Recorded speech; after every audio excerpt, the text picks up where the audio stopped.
Hi. Over the last couple months, I've been making a point-and-click adventure game. I'm finally at a point that I want to show it off. But before we get into the game, let me tell you a bit about myself. I am a Dutch software developer and have a great passion for game development. Around 2014, I picked up Unreal Engine to start developing my own games. This is also why I decided to use Unreal Engine for my new game. All my projects were way too ambitious to actually finish, because I thought I could do everything myself. Turns out I can't. I can't do this. I cannot do this. And I need to focus on making and finishing a smaller project, which is why I wanted to start doing devlogs to hopefully keep me motivated to the finish line.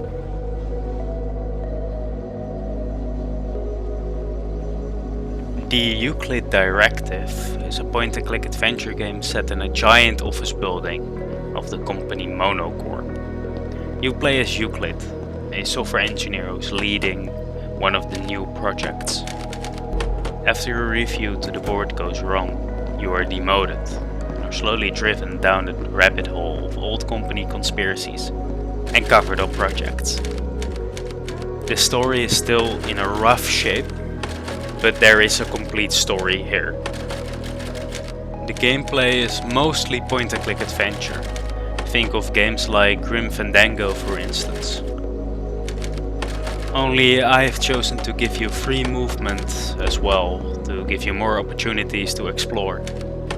Clickable objects are highlighted green with a label near the mouse that tells you how you can interact with it, like going through a door, collecting an item, or talking to an NPC.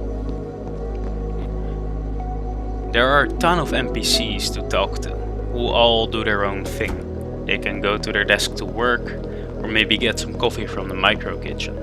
Maybe they'll just go for a short walk. I really want them to feel like they have their own agency.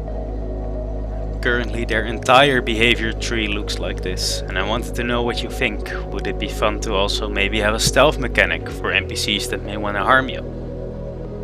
So then you can, for instance, hide under desks.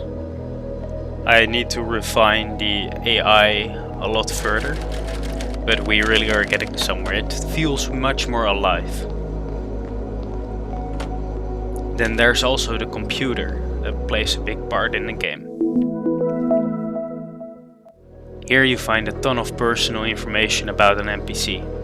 I've tried to keep the aesthetic similar to that of Windows 95.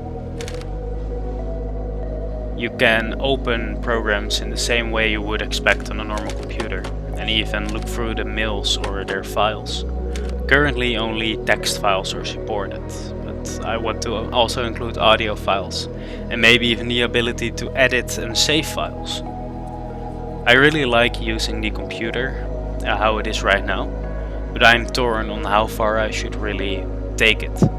Should I add maybe minigames you can do on the computer? Or maybe something like a terminal? Let me know if you have any other ideas as well.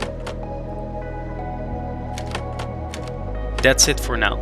I'll be hard at work to get the inventory system to work right.